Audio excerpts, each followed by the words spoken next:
Hi అండి అందరికీ. నేను మీ ఈశ్వరి అక్కని. అయితే ఎస్జిటి మ్యాథ్స్కి సంబంధించి సంఖ్యా వ్యవస్థ నుంచి చాలా మోస్ట్ ఇంపార్టెంట్ ప్రాక్టీస్ బిట్స్ అనేవి మనం 50 వరకు తయారు చేయడం జరిగింది. అయితే ఇవన్నీ కూడా సమ్స్ కాదు థియరీ పార్ట్ నుంచి మనకి ఎటువంటి బిట్స్ అనేవి వస్తున్నాయి అనేది ఒకసారి చూద్దాం. చూడండి, థియరీ పార్ట్ నుంచే మనకి చాలా చాలా చూడండి, ఇవంతా థియరీ పార్ట్, సమ్స్ కాదు. ఇవన్నీ మీరు తెలుసుకోవాల్సినటువంటి బిట్స్. సో ఒకసారి చూద్దాం. మీరు ఈ బిట్స్ కనుక తెలుసుకోకుండా ఓన్లీ సమ్స్ చేసుకొని వెళ్ళడం అనేది కరెక్ట్ కూడా కాదు. వీటి నుంచి చాలా బిట్స్ మనకి టెట్లోని, డిఎస్సిలోని రావడం జరిగింది.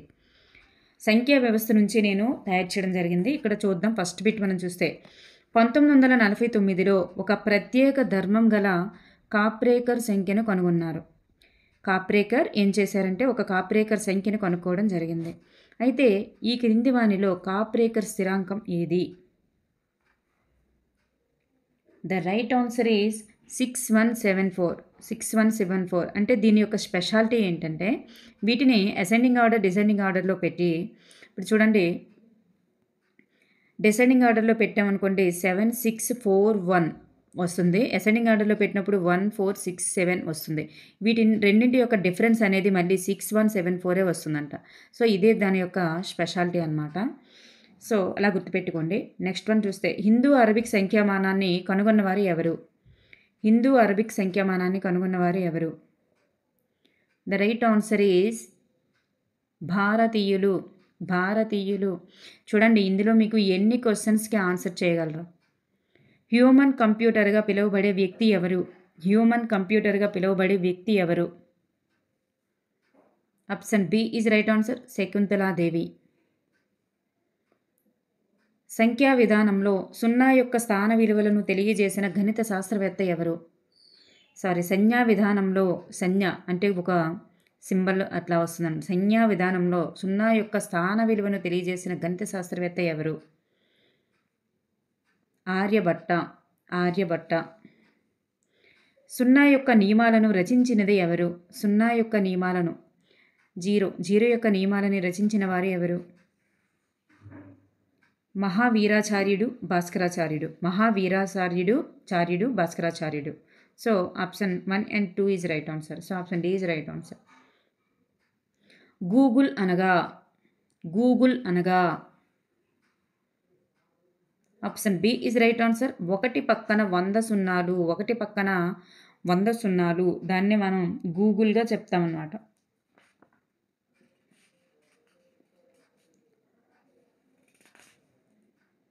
అంటే దాన్నే మనం ఎలా రాయొచ్చు అంటే 10 to the power of 100గా రాస్తామన్నమాట. So 1 googol equals to 10 to the power of 100. అదే 1 googolplex equals to 10 to the power of 100. అంటే 10 to the power of 10 whole to the power of 100. అంటే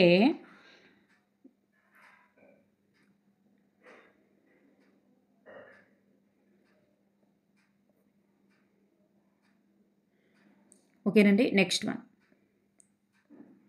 స్థాన విలువల యొక్క విధానాన్ని ప్రవేశపెట్టినటువంటి శాస్త్రవేత్త ఎవరు?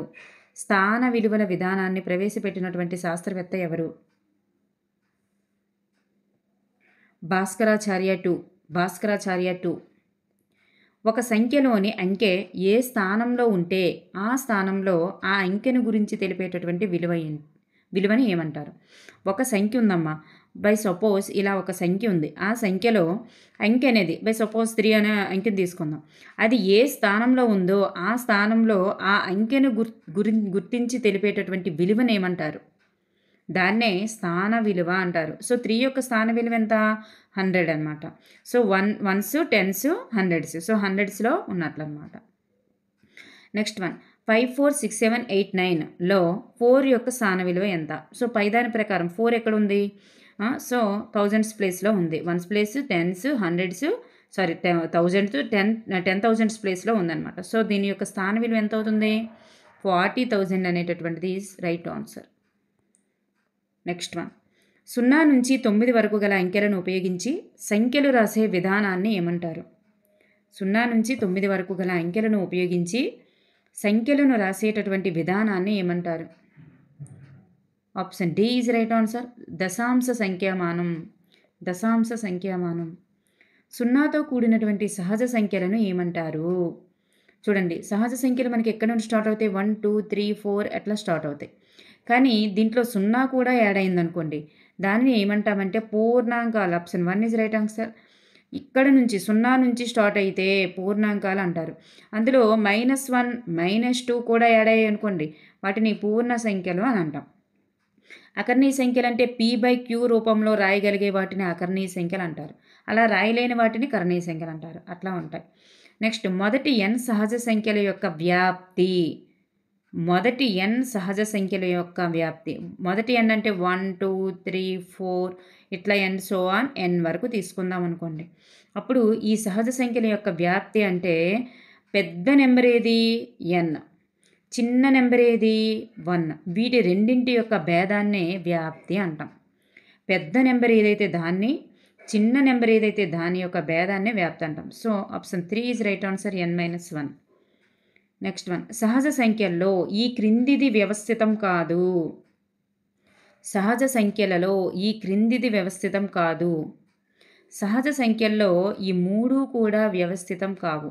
సంకలన విలోమం వ్యవస్థితం కాదు, గుణకార విలోమం వ్యవస్థితం కాదు, సంకలన తత్సమాంశం కూడా వ్యవస్థితం కాదు. సో పైవన్నీ ఈజ్ రైట్ ఆన్సర్. మొదటి n సహజ సంఖ్యల వర్గాల మొత్తం గణాల మొత్తానికి, చూడండి, వర్గాల మొత్తం మరియు గణాల మొత్తం ఈ రెండింటికి సూత్రాలను కనుగొన్నటువంటి భారత శాస్త్రవేత్త ఎవరు? వర్గాల మొత్తానికి, గణాల మొత్తానికి ఈ రెండింటికి సూత్రాన్ని కనుగొన్నటువంటి శాస్త్రవేత్త ఎవరు? Option D is right answer, Aryabhata. Aryabhata. పూర్ణాంకాలలో సంకలన తత్సమాంశం ఏది? పూర్ణాంకాలలో సంకలన తత్సమాంశం ఏది? Option A is right answer. పూర్ణాంకాలలో సంకలన తత్సమాంశం 0. నెక్స్ట్ వన్, మొదటిసారిగా మైనస్ గుర్తును ఉపయోగించిన వారు ఎవరు? మరియు ఇంకో క్వశ్చన్ ఏంటి? ధనాత్మక, రుణాత్మక సంఖ్యలకు సంబంధించినటువంటి నియమాలను ప్రతిపాదించిన వారు ఎవరు? చూడండి, రెండింటిలో ఏ క్వశ్చన్ అయినా అడగొచ్చు. సో దానికి ఆన్సర్ ఏంటంటే option A is right answer, బ్రహ్మగుప్తుడు. బ్రహ్మగుప్తుడు. రుణ సంఖ్యల యొక్క అవసరాన్ని తొలిసారిగా తెలియజేసినటువంటి గ్రీక్ శాస్త్రవేత్త ఎవరు? రుణ సంఖ్యల యొక్క అవసరాన్ని తొలిసారిగా తెలియజేసినటువంటి గ్రీక్ శాస్త్రవేత్త ఎవరు? Option C is right answer, Diophantus. Diophantus. Pi equals to 3.1416గా తెలియజేసిన వారు ఎవరు? పై ఈక్వల్స్ టు 3.1416గా తెలియజేసిన వారు ఎవరు? ఇది ఇచ్చారు కూడా, టెట్లోని, డిఎస్సిలోని రెండింటిలో కూడా ఇచ్చారు. ఆర్యభట్ట. √2 కరణీయ సంఖ్య అని మొదటిసారిగా తెలియజేసిన వారు ఎవరు? √2 కరణీయ సంఖ్య అని మొదటిసారిగా తెలియజేసిన వారు ఎవరు? Option 4 is right answer, Aryabhata. Aryabhata. Albert Einstein యొక్క జన్మదినం.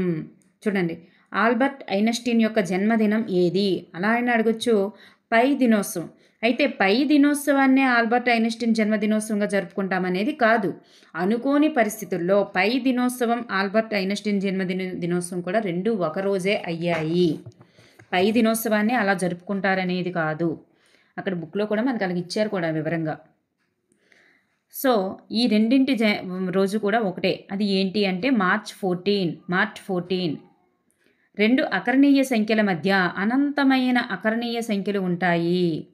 రెండు అకర్ణీయ సంఖ్యల మధ్య అనంతమైన అకర్ణీయ సంఖ్యలు ఉంటాయి. ఈ ధర్మానికి గల పేరేంటి? దీనికి గల పేరు సాంద్రత ధర్మం. దీన్ని ఏమంటారు? సాంద్రత ధర్మం. అకర్ణీయ సంఖ్యలను, కరణీయ సంఖ్యలను రెండింటిని కలిపి ఏమని పిలుస్తాం? అకర్ణీయ సంఖ్యలను, కరణీయ సంఖ్యలను ఈ రెండింటిని కలిపి ఏమని పిలుస్తాం? Option 2 B is right answer, వాస్తవ సంఖ్యలను పిలుస్తాం. వాస్తవ సంఖ్యలు. క్రింది వానిలో ఊహా సంఖ్యలుగా పిలువబడేవి ఏవి? ఊహ సంఖ్యలు. వాటినే కల్పిత సంఖ్యలు అంటాం. కల్పిత సంఖ్యలనే ఊహ సంఖ్యలుగా పిలుస్తామన్నమాట. ఏ యొక్క సంకలన విలోమం ఏది? ఏ యొక్క సంకలన విలోమం ఏది? ఏ యొక్క సంకలన విలోమం -a. -a. టెట్కి ఇచ్చారు ఈ బిట్టు. వాస్తవ సంఖ్యా సమితిలో సున్నాను ఏమని పిలుస్తాం? వాస్తవ సంఖ్యా సమితిలో సున్నాను ఏమని పిలుస్తారు? సంకలన తత్సమాంసం అని పిలుస్తాం. సంకలన తత్సమాంసం. ఒక సమూహం వినిమయ ధర్మాన్ని పాటించినట్లయితే దానిని ఇలా అంటాం. వినిమయ ధర్మాన్ని, ఒక సమూహం వినిమయ ధర్మాన్ని కనుక పాటించినట్లయితే దానిని ఇలా పిలుస్తాం. Option A is right answer, అలాగే option C is right answer. So option D is right answer, A and C. అంటే ఎబిలియన్ సమూహం, దాన్నే వినిమయ సమూహం అంటారు. ఎబిలియన్ సమూహం లేదా వినిమయ సమూహం రెండు ఒకటే. నెక్స్ట్ వన్, మొదటి n బేసి సంఖ్యల సరాసరి ఎంత? మొదటి n బేసి సంఖ్యల సరాసరి ఎంత? దానికి సూత్రం ఏంటి? మొదటి n బేసి సంఖ్యల సరాసరికి సూత్రం n². సారీ, మొత్తానికి సూత్రం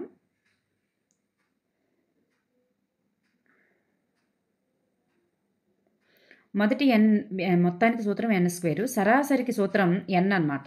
సరాసరికి సూత్రం n. ఇక్కడ సరాసరి ఆన్సర్ ఈజ్ n. నేను ఫస్ట్ ఇచ్చింది ఏంటంటే n² అనేది మొత్తానికి సూత్రం. మొత్తానికి సూత్రం అన్నమాట అదే. నెక్స్ట్ వన్, క్రింది వానిలో సరి అయినది ఏది? క్రింది వానిలో సరి అయినది ఏది? ఈ సూత్రం అనేది ప్రతి ఒక్కరికి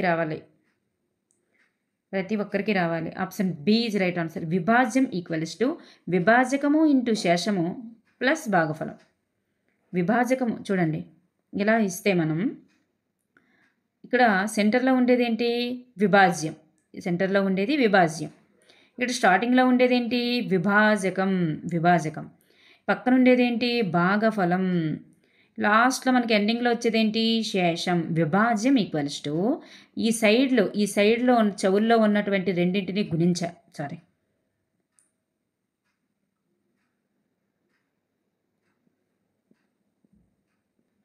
ఇక్కడ మనం చెప్పిన వివరణ కరెక్ట్గానే ఉంది. విభాజ్యం అంటే రెండు చివరిలో ఉన్న గుణించాలి ప్లస్ శేషం చేయాలి. కాబట్టి ఇక్కడ ఆన్సరే రాంగ్గా ఉంది. విభాజ్యం చూడండి, ఇక్కడైతే విభాజ్యము ఇంటూ భాగఫలము ప్లస్ శేషం రావాలి మనకి. విభాజ్యము ఇంటూ భాగఫలము ప్లస్ శేషము. చివరిలో ఉన్నటువంటి శేషాన్ని వాటికి మనం యాడ్ చేస్తాం. విభాజ్యానికి భాగఫలానికి శేషాన్ని యాడ్ చేస్తాం. విభాజ్యం అనేది మధ్యలో ఉండేదన్నమాట. ఓకేనండి. ఇవి రెండు చెవుల్లో ఉండేవి. ఇలా రెండు చెవుల్లో ఉండే వాటిని ఇంటూ చేయాలి. ప్లస్ చివరిలో మనకు వచ్చినటువంటి ఆన్సర్ని శేషం చేయాలి, కలపాలన్నమాట. నెక్స్ట్ వన్, మొదటి n సహజ సంఖ్యల మొత్తం. మనం ఎందుకు బిట్టించుకున్నామంటే మొదటి 5 సహజ సంఖ్యల మొత్తం కానీ 10 సహజ సంఖ్యలు కానీ 100 సహజ సంఖ్యలు లేదా 50 సహజ సంఖ్యల మొత్తం ఈ బైహార్ట్ చేసి గుర్తుపెట్టుకోండి ఈజీగా. అక్కడికి వెళ్ళి చేసుకునేదానికంటే ఈజీ అనమాట. సో దీనికి సూత్రం మనకు తెలుసు, n into n+1. So n into n+1. So ఇక్కడ ఎన్ని సహజ సంఖ్యలు అడిగారు? 20 సహజ సంఖ్యలు. సో n+1 ఎంత? 21. సో 20 ఇంటూ 21 ఎంత వస్తుంది? 420. అంతే కదా. So answer is 420. అదే మనకి 50 సహజ సంఖ్యల మొత్తం అడిగారు అనుకోండి, 50 ఇంటూ 51. సో 5 1 5, 5 5 25. సో 0 2 25 50 వస్తుంది ఆన్సర్. అట్లా అనమాట. n ఇంటూ n+1 అనేది దీని యొక్క సూత్రం. నెక్స్ట్ వన్, ఈ క్రింది వానిలో సరి అయినది ఏది? క్రింది వానిలో సరి అయినది కాదు, సరి కానిది ఏది? సరి కానిది, ఎందుకంటే అందులో సరైనవి ఎక్కువ ఇచ్చుకున్నాం. క్రింది వానిలో సరి కానిది ఏది? ప్రతి సంఖ్యకు అతి చిన్న కారణాంకం 1 అవుతుంది. ప్రతి సంఖ్యకు కూడా, అంటే బై సపోజ్ 5 అనేటటువంటిది ఉందనుకోండి, 5 అనేటటువంటిది ఉంది. దీనికి ప్రతి సంఖ్యకు కూడా అతి చిన్న కారణాంకం 1. అంటే ప్రతి సంఖ్య కూడా 1వ టేబుల్లో ఉంటుందని అర్థం. 1 టేబుల్లో ప్రతి సంఖ్య ఉంటుంది కదా. సో అదే అక్కడ మీనింగ్. ప్రతి సంఖ్య దానికి అదే కారణాంకం. ప్రతి సంఖ్య కూడా దాని టేబుల్లో అది ఉంటుంది. అలాగే ప్రతి సంఖ్యకు 1 కారణాంకం అవుతుంది. అతి చిన్న కారణాంకం 1 అవుతుంది. అదే 1 తప్పనిసరిగా కారణాంకం అవుతుంది. సో ప్రతి సంఖ్య యొక్క గరిష్ట గుణిజం అనేది అదే సంఖ్య అవుతుంది అన్నారు. ఇది రాంగ్. కనిష్ట గుణిజం అనేది అదే సంఖ్య అవుతుంది. సో ఇక్కడ మనకి ఆప్షన్ డి ఈజ్ రాంగ్ అన్నమాట. నెక్స్ట్ వన్, ప్రధాన సంఖ్యలను సహజ సంఖ్యల నుండి వేరు చేసేటటువంటి జల్లెడ పద్ధతిని ప్రవేశపెట్టిన గ్రీకు శాస్త్రవేత్త ఎవరు? ప్రధాన సంఖ్యలను సహజ సంఖ్యల నుండి వేరు చేసే జల్లెడ పద్ధతిని ప్రవేశపెట్టిన గ్రీకు శాస్త్రవేత్త ఎవరు? Eratosthenes. Option 1 is right answer, Eratosthenes. జాతీయ గణిత శాస్త్ర దినోత్సవం డిసెంబర్ 22 అనేది వీరి యొక్క దినోత్సవం. జాతీయ గణిత శాస్త్ర దినోత్సవం అనేది డిసెంబర్ 22 అనేది వీరి యొక్క దినోత్సవం. శ్రీనివాస రామానుజన్. ప్రధాన సంఖ్యలు అపరిమితంగా ఉంటాయి. అపరిమితం, పరిమితం కాదు, అపరిమితంగా అంటే చాలా ఎక్కువ ఉంటాయని తెలియజేసిన గ్రీక్ శాస్త్రవేత్త ఎవరు? ప్రధాన సంఖ్యలని జల్లెడ పద్ధతిలో చేసింది ఎరటోస్తనీస్. కానీ అపరిమితంగా ఉంటాయని తెలియజేసిన శాస్త్రవేత్త మాత్రం యూక్లిడ్ అనమాట. వాలిస్ రచించిన ఒపేరా మ్యాథమెటికా అనేటటువంటి గ్రంథం దేనిని గురించి తెలియజేస్తుంది? ఒపేరా మ్యాథమెటికా అనే గ్రంథం దేని గురించి తెలియజేస్తుంది? Option B is right answer. Fermat ఉత్తరాలను గురించి తెలియజేస్తుంది. ఏవేని రెండు సంఖ్యలకు ఒకటి తప్ప మరి ఏ ఇతర ఉమ్మడి కారణాంకాలు లేకపోతే వాటిని ఏమని పిలుస్తాం? ఒకటి తప్ప మరి ఏ ఇతర కారణాంకం కూడా అటుకు లేదనుకోండి. ఇప్పుడు 5 ఉంది. 5కి కారణాంకాలు ఏంటంటే వస్తుంది? 1 వస్తుంది. సో 5 అనేటటువంటిది ఎలాగ వస్తుంది? సో ఇదే సంఖ్య కాకుండా ఈ సంఖ్య కాకుండా 1 మాత్రమే వచ్చు. మరి ఇంకే సారీ ఏవైనా రెండు సంఖ్యలు కదా, మర్చిపోయాను, 3, 5 ఉన్నాయి. ఈ రెండు సంఖ్యలకును దీనికి 1, 3 అనేవి కారణాంకాలు, దీనికి 1, 5 అనేది కారణాంకాలు. ఈ రెండింటికి ఉమ్మడిగా ఉండేది ఏంటి? 1 మాత్రమే ఉంది ఉమ్మడి కారణాంకం. సో ఏవైనా రెండు సంఖ్యలకు 1 తప్ప మరి ఏ ఇతర ఉమ్మడి కారణాంకాలు లేకపోతే వాటిని ఏమని పిలుస్తాం? వీటినే పరస్పర ప్రధాన సంఖ్యలు లేదా సహప్రధాన సంఖ్యలు లేదా సాపేక్ష ప్రధాన సంఖ్యలు అని పిలుస్తాం. ఈ 3 ఒకటే. సో 3, 5 అనేవి సాపేక్ష ప్రధాన సంఖ్యలు లేదా పరస్పర ప్రధాన సంఖ్యలు అవుతాయి అన్నమాట. సహప్రధాన సంఖ్యలు, పరస్పర ప్రధాన సంఖ్యలు, సాపేక్ష ప్రధాన సంఖ్యలు. సో ఇవన్నీ కూడా ఈజ్ రైట్ ఆన్సర్. ఈ క్రింది వానిలో సంయుక్త సంఖ్య ఏది? సంయుక్త సంఖ్య అంటే ఒక సంఖ్య ఇక్కడ 6 అనేది రైట్ ఆన్సర్ కాబట్టి 6 గురించి చెప్దాం. ఆ సంఖ్యకు 1 అనేది కారణాంకం. అలాగే 6 అనేది 2 టేబుల్లో వస్తుంది, 3 టేబుల్లో వస్తుంది. సో 1, 2, 3 అనేవి 3 కూడా దానికి కారణాంకాలు. సో 6 టేబుల్లో కూడా వస్తుంది. సో దీనికి 1 కంటే ఎక్కువ కారణాంకాలు ఉంటే వాటిని సంయుక్త సంఖ్య అని అంటారు. సో దీనికి ఎక్కువ కారణాంకాలు ఉన్నాయి కాబట్టి 1 మరియు అదే సంఖ్య కాకుండా ఎక్స్ట్రా కారణాంకాలు అనేవి ఉన్నాయనుకోండి, దాటినే సంయుక్త సంఖ్యలు అంటాం. 1 మరియు అదే సంఖ్య కాకుండా ఎక్స్ట్రా కారణాంకాలు ఉంటే వాటిని సంయుక్త సంఖ్య అంటాం. సో ఇక్కడ 6 అనేది సంయుక్త సంఖ్య అవుతుంది. 246 యొక్క అంకమూలం ఎంత? అంకమూలం అంటే అర్థం ఏంటి? 246 యొక్క అంకమూలం ఎంత? అంకమూలం అంటే ఏంటి? 2, 4 అంటే అట్లా ఉన్న అంకెలన్నీ కలిపేయాలి ఫస్ట్. ఇక్కడ 2, 4, 6 ఎంత అవుతుంది? టోటల్ 10. ఈ 10ని కూడా మళ్ళీ కలపాలి. 1 ప్లస్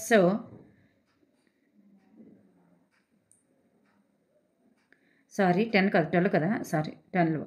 1 + 2, 1 + 2ని కూడా మళ్ళీ ఎడిషన్ చేయాలి. 1 + 2ని కూడా ఎడిషన్ చేస్తే ఎంత వస్తుంది? 3 వస్తుంది. ఈ సంఖ్యలన్నీ ఎడిషన్ చేస్తాం, 12 వస్తుంది. మళ్ళీ 12లో ఒక్కొక్క నెంబర్ని పక్కన వేసుకుని మళ్ళీ ఎడిషన్ చేస్తే 3 వస్తుంది. సో దట్ ఈజ్ అంకమూలం. Option B is right answer. ఈ క్రింది వానిలో శుద్ధ సంఖ్య కానిదేది?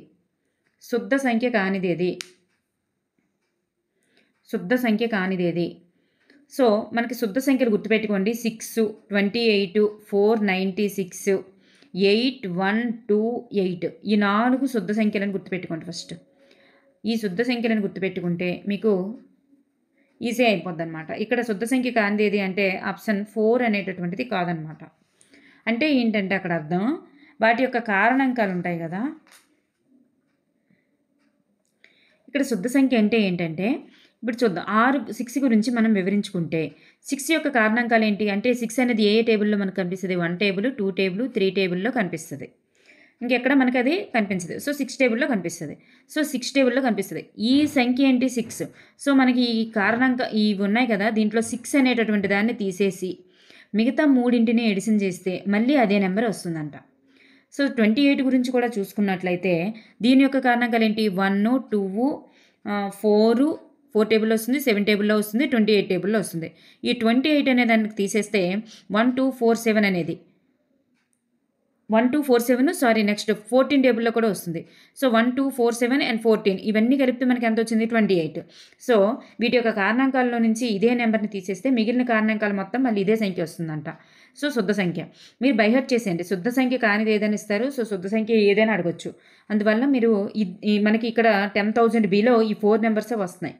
6, 28, 496, 8128. ఇది 24 కాదు 28. సో ఇక్కడ కానిది ఏదైనా అడిగాం కాబట్టి option D is right answer. 8128. ఇది 4 కూడా మనం గుర్తుపెట్టుకోండి. నెక్స్ట్ వన్, కుడి నుండి ఎడమకు, ఎడమ నుండి కుడికి, కుడి నుండి ఎడమకి కానీ ఎడమ నుండి కుడికి కానీ ఎటు నుండి అయినా సరే ఒకే విలువ వచ్చే సంఖ్యలు. చూడండి 1, 2, 3, 2, 1. ఇది ఇటు నుండి చదివిన ఒకేలాంటి విలువ వచ్చింది కదా. సో ఇలాంటి సంఖ్యలకు గల ఏమంటామంటే పాలిండ్రోమ్ సంఖ్యలు అంటారు. అలా ఎటు నుండి చదివినా సరే ఒకేలా వచ్చేటటువంటి సంఖ్యల్ని పాలిండ్రోమ్ సంఖ్యలు అని అంటారనమాట. నెక్స్ట్, ఒక సంఖ్యను 2 సమాన కారణాంకాల లబ్ధంగా రాయగలిగితే, ఒక సంఖ్య ఉంది, ఒక సంఖ్యను 2 సమాన కారణాంకాల లబ్ధంగా రాయగలిగితే ఆ సంఖ్యలను ఏమంటారంటే పరిపూర్ణ సంఖ్యలు అని అంటారు. ఇప్పుడు 4 ఉంది. 4ని 2 సమాన కారణాంకాల లబ్ధంగా రాయగలిగామా లేదా? 2 × 2 4. ఇలా 2 సమాన కారణాంకాల లబ్ధంగా రాయగలిగితే వాటిని పరిపూర్ణ సంఖ్యలు అని అంటారు. 9 ఉంటుంది, 3 × 3 ఇట్లా, ఇది పరిపూర్ణ సంఖ్య అలా అన్నమాట. వర్గ సంఖ్యలన్నీ కూడా పరిపూర్ణ సంఖ్యలు అవుతాయి. సో సరిస్థానాంకాలు కలిగినటువంటి పాలిండ్రోమ్ సంఖ్యలన్నీ కూడా ఈ క్రింది ఏ సంఖ్యసే నిశ్శేషంగా భాగించబడతాయి? సరిస్థానాంకాలు కలిగిన పాలిండ్రోమ్ సంఖ్యలు. పాలిండ్రోమ్ సంఖ్యలు అంటే ఇప్పుడు మీకు చెప్పాను కదా, 1, 2, 3, 2, 1. అంటే ఎటు నుండి చదివినా ఒకేలా వచ్చే వాటిని పాలిండ్రోమ్ సంఖ్యలు అంటారు. అయితే ఈ పాలిండ్రోమ్ సంఖ్యల్లో సరిస్థానాంకాలు కలిగి ఉండాలి. సరిస్థానాంకాలు కలిగి ఉండాలంటే చూడండి, ఇప్పుడు ఫస్ట్ నేను రాసింది 5 నెంబర్స్. ఇప్పుడు నేను రాసింది ఎన్ని స్థానాలు కలిగి ఉంది? 6 స్థానాలు కలిగి ఉంది. ఇలా సరిస్థానమే కదా 6 స్థానాలు అంటే. ఇలా 6 స్థానాలు కలిగి లేదా 6 కానీ, లేదంటే చూడండి ఇది ఎంత కలిగి ఉంది? 4 స్థానాలు కలిగి ఉంది. ఇది 3 అండ్ అగైన్ 3, 2, 1. ఇది ఎన్ని స్థానాలు కలిగి ఉంది? ఇది 7 స్థానాలు. సో 7 మనకు వద్దు, సరి స్థానాలు అన్నారు కదా. 2 కానీ 6 కానీ 8 కానీ ఇలా కలిగి ఉన్నటువంటి పాలిండ్రోమ్ సంఖ్యలన్నీ కూడా ఏ సంఖ్యసే నిశ్శేషంగా భాగించబడతాయి? ఏ సంఖ్యసే నిశ్శేషంగా భాగించబడతాయి అంటే 5 చే నిశ్శేషంగా 11 చే నిశ్శేషంగా భాగించబడతాయి. 11 చే నిశ్శేషంగా భాగించబడతాయి. అవి సరిస్థానాంకాలు కలిగి ఉండాలి. ఎటు నుండి రాసినా ఒకేలా రాయగలగాలి. నెక్స్ట్ వన్, క్రింది వానిలో అతి చిన్న హార్డీ రామానుజన్ సంఖ్య ఏది? హార్డీ రామానుజన్ సంఖ్య. ఇవన్నీ మనకి ఇది కాప్రేకర్ నెంబరు, ఇది కాప్రేకర్ నెంబర్ కాకుండా ఇది 3 కూడా రామానుజన్ సంఖ్యలే. కానీ వీటిలో అతి చిన్న హార్డీ రామానుజన్ సంఖ్య ఏదంటే 1729. 1729. నెక్స్ట్ వన్, భిన్నాలను వాటి పరిక్రియలను వివరించినటువంటి గణిత శాస్త్రవేత్త ఎవరు? భిన్నాలను వాటి పరిక్రియలను వివరించిన గణిత శాస్త్రవేత్త ఎవరు? Option A is right answer, బ్రహ్మగుప్తుడు. Option A is right answer, బ్రహ్మగుప్తుడు. జాన్ నేపియర్కు సంబంధించినది ఏమిటి? జాన్ నేపియర్కు సంబంధించినది ఆయన ఏమేం చేశారు అంటే, జాన్ నేపియర్ దశాంశ భిన్నాలని కనుగొన్నారు. గుణకారాలకు నేపియర్ పట్టీలను ప్రవేశపెట్టారు. అలాగే సంవర్గమానాలని కూడా రూపొందించారు. సో ఇది ఆప్షన్ సి ఈజ్ రాంగ్ అనమాట. దశాంశ భిన్నాలు కనుగొన్నారు, నేపియర్ పట్టీలు ప్రవేశపెట్టారు, సంవర్గమానాలని రూపొందించారు. లాస్ట్ అండ్ ఫైనల్ బిట్, ఒక దత్తాంశంలో మరలా అంతం లేకుండా పునరావృతమయ్యేటటువంటి అంకెల సంఖ్యని ఏమంటారు? ఇక్కడ చూడండి 1, 2, 3, 4, 5 ఇలా ఉంది. ఇలా ఈ 2, 3, 4, 5 అనేవి మరలా పునరావృతం అవుతున్నాయి అని తెలియజేయడానికి బార్ అనేటటువంటి సింబల్ని యూజ్ చేస్తాం. అయితే ఈ మరలా పునరావృతం అయ్యేటటువంటి అంకెల సంఖ్య ఎంత? ఎన్ని అంకెలు అవుతున్నాయి? ఎన్ని అంకెలు అయితే దాన్ని అంకెల సంఖ్య అంటాం. ఎన్ని అంకెలు పునరావృతం అవుతున్నాయి? 4 అంకెలు పునరావృతం అవుతున్నాయి. ఒక దశాంశంలో మరలా అంతం లేకుండా పునరావృతమయ్యే అంకెల సంఖ్యను ఎన్ని అంకెలు అవుతున్నాయో వాటిని అవధి అంటారు. Option 1 B is right answer. ఎన్ని అంకెల సంఖ్యను అవధి అని, ఈ మొత్తం ఏదైతే ఈ బారు కింద ఉన్నటువంటి నెంబర్ని వ్యవధి అంటారు. బార్ కింద ఎంత ఉంది? 2, 3, 4, 5 అనేటటువంటిది బార్ కింద ఉంది కదా. ఏదైతే నెంబర్ యొక్క సమూహం అంటే ఈ అంకెల సమూహాన్ని వ్యవధి అని, ఈ అంకెల సంఖ్యను అవధి అని అంటారు. ఓకేనండి. 2, 3, 4, 5ని వ్యవధి అని, ఈ 2, 3, 4, 5 అనేవి 4 నంబర్సే కదా! సో, ఈ 4 నంబర్స్‌ని అవధి అని అంటారు. ఓకేనండి. Thank you everyone.